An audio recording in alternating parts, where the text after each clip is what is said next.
Kata Nabi, siapa yang menyambungkan persaudaraan, siapa yang banyak kawannya, panjang umurnya, murah rezekinya, gampang selesai urusannya. Satu, murah rezekinya. Saya ini Pak, tidak banyak duit saya, tapi banyak temanku. Temanku banyak duitnya. Apa? Saya ke Batu Licin, ada Pak Bupati, ada Pak Haji Izam, ada Pak Jerullah. Banyak teman saya. Banyak teman, banyak rezeki. Di Makassar, itu hampir tidak pernah laku duit saya. Begitu saya ke Pasar Potere, pasar tradisional, saya baru turun dari mobil, ada yang berteriak, "Assalamualaikum Ustaz."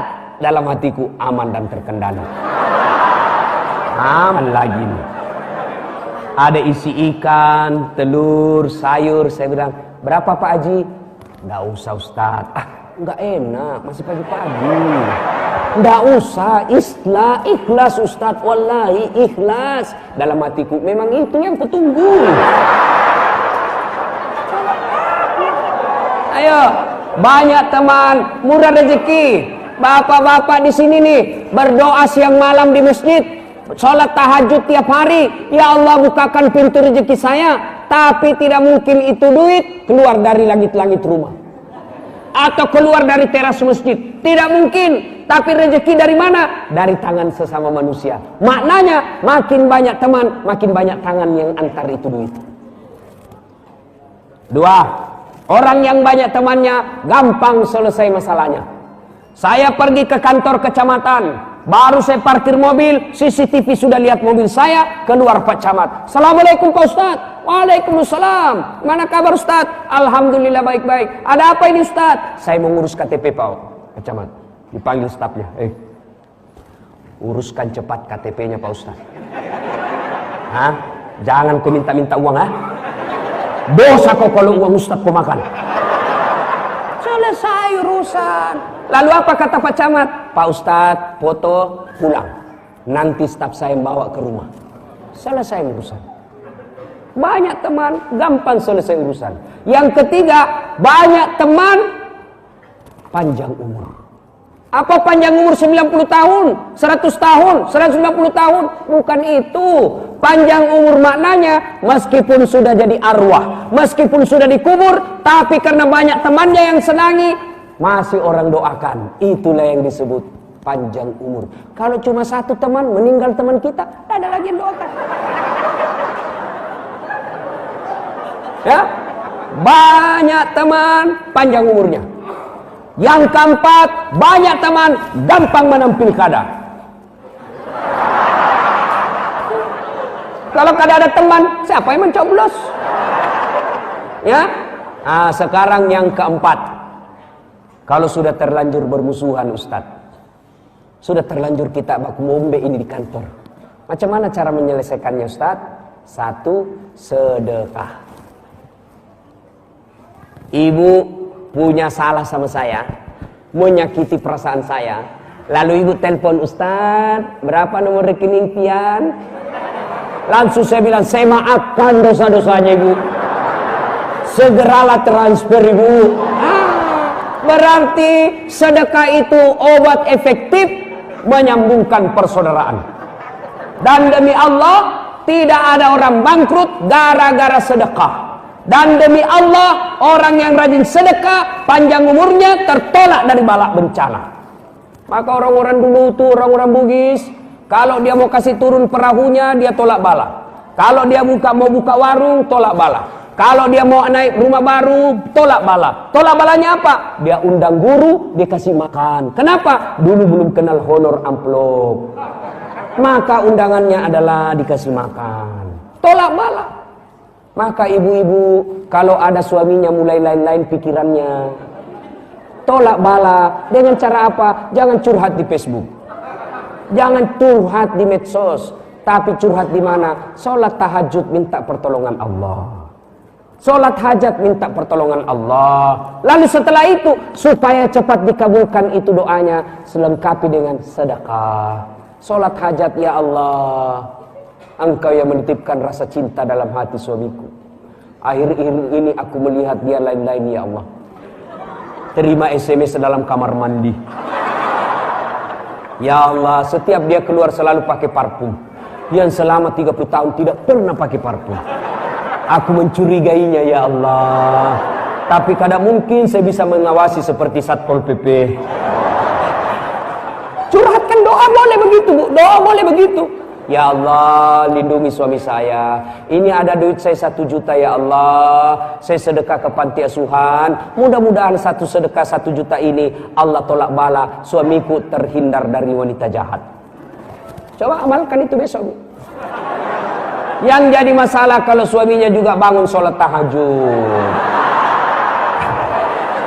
Dia sudah dapat ilmunya juga hari ini. Dia ada berdoalah kepada Allah. Ya Allah, cau nami tebeneku. Capek sudah saya lihat istri saya. Ngamuk saja ya Allah. Tambah naik juga berat badannya ya Allah. Tambah banyak dia makan Indomie. Kalau capek sudah saya urusin di perempuan. Capek saya ya Allah. Ya Allah, ini ada uangku 1 juta tolak bala ya Allah. 1 juta saya tolak bala ya Allah. Mudah-mudahan 1 juta ini istriku ikhlas saya kawin lagi. Bingung malaikat, yang mana dikabulkan.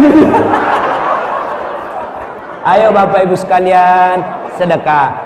Ini adik-adik nih yang masih muda-muda, bapak-bapak yang masih muda, mau naik pangkat, mau naik karirnya baik, tidak usah cari muka sama Pak Bupati atau Wakil Bupati. Maka cari mukalah kepada Allah. Dengan cara apa? Sedekah.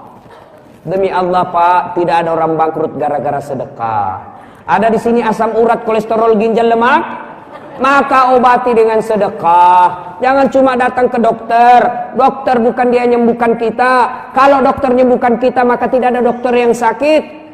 Maka yang menyembuhkan kita Allah melalui tangan dokter. Tapi tidak mungkin Allah sembuhkan meskipun dokter kita datangi ahli. Kalau Allah tidak izinkan, tidak sembuh. Gimana supaya Allah sembuhkan penyakit kita? Salah satu diantaranya adalah sedekah. Maka sebelum ke dokter, sedekah dulu, baru ke dokter. Jangan langsung ke dokter, tidak pernah ke Allah dan sedekah. Saya sampai detik ini Pak, belum pernah saya ketemu dokter yang hebat. Kenapa? Begitu saya ke dokter, saya juga yang kasih tahu penyakitku. Assalamualaikum Ustaz.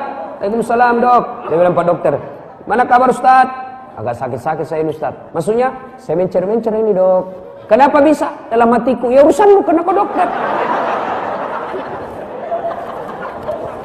Maka mau cepat terkabul doa tolak bala, sedekah.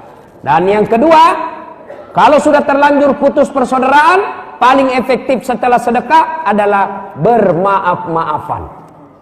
Gimana cara bermaaf-maafan? Yang pertama, jangan lagi seperti cara kita selama ini, maaf lahir batin, dunia akhirat sengaja tidak sengaja, ujung rambut sampai ujung kaki. Masih baik kalau dia ketemu, tapi ini hanya melalui WhatsApp broadcast. Semua satu kantor langsung baca. Tidak begitu caranya. Gimana caranya Nabi? Satu, jabat tangannya. Ustaz, bagaimana kalau bukan muhrim? Imam Syafi'i mengatakan tidak boleh. Imam Ahmad selama tidak nafsu silahkan. Maka selama tidak nafsu silahkan jabat tangan. Kalau saya masih swiku di Unhas, saya tidak mau jabat tangan. Kenapa? Dia muda, saya juga masih muda. Dia cantik, saya gagah. Masa Ustadz nafsu sama cewek? Saya manusia biasa. Biar Ustadz kalau cewek cantik, hilang juga imannya. Maka saya waspada, saya cuma begini. Iya dek, maaf lahir batin. Nah. Kalau perempuan ibu-ibu majelis taklim, usia 50-60 tahun, sudah bau minyak gosok, bau bawang putih, saya jabat tangan dua-dua. Ya bunda. Kenapa? Tidak mungkin saya nafsu sama ibu-ibu 70 tahun. Ya enggak tahulah kalau ibu yang nafsu sama saya. Dua, setelah jabat tangannya, pandang matanya.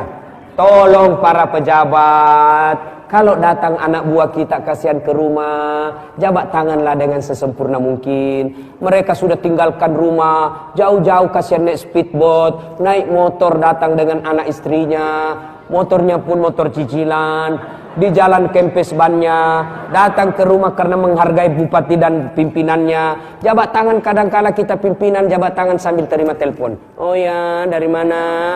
Ya besok kita ketemu. Itu tidak akhlak. Simpan dulu HP, hargai orang yang jabat tangan. Nabi katakan pandang matanya dan senyum. Jangan pandang matanya kasih bola. Tidak begitu. Senyum kocapok. Yang keempat, salawat kepada Nabi. Allahumma sholli ala Sayyidina Muhammad wa ala ali Sayyidina Muhammad. Dan yang kelima yang paling penting, sebut judulnya dosa. Pak Bupati, kenapa dek? Pernah dulu ada hilang komputer di ruangan? Dia bilang, iya, enggak tahu siapa yang curi itu, kurang ngajar. Dia bilang, maafkan saya Pak, saya hilap. Maksudnya, saya ngambil Pak. Ah, kau rupanya ngambil lah. Oke, saya maafkan kau, tapi kasih kembali dulu. Maaf tidak sah selama barang masih diambil. Maka bapak-bapak yang pernah mengambil inventaris kantor, kasih kembali besok.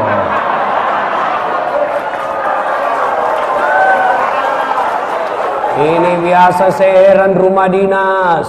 Begitu ganti rumah dinas, ganti penghuni, biar horden habis juga semua. Gak tahu, padahal gak ada kakinya itu gorden, hilang semua.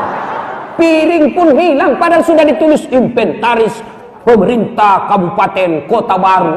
Sampai di rumah pribadi. Di blender kok kalau mati kok cilaka. Maka kasih kembali besok. Yang pernah ngambil kertas, yang pernah ngambil print, semen, atap, kayu, kembalikan besok. Jangan ketawa, saya serius ini. Ibu bapak saudara-saudara sekalian, dan yang paling penting, sebut judulnya dosa, kembalikan kalau berkaitan dengan barang. Maka bapak-bapak ini yang mulia, nanti minta maaf sama istri, sebutlah penyesalan kita. Bu, maafkan saya bu, kata istrinya. Ada apa ini pak? Sebut dulu, apa judulnya? Dia bilang suaminya, ndak usah, nanti kau ngamuk lagi ah. Maafkan saja. Apa judulnya? Dia bilang suaminya, ya oke lah, maafkan saya bu. Kenapa saya pernah hilang? Saya selingkuh bu. 3 bulan yang lalu saya selingkuh, maafkan saya.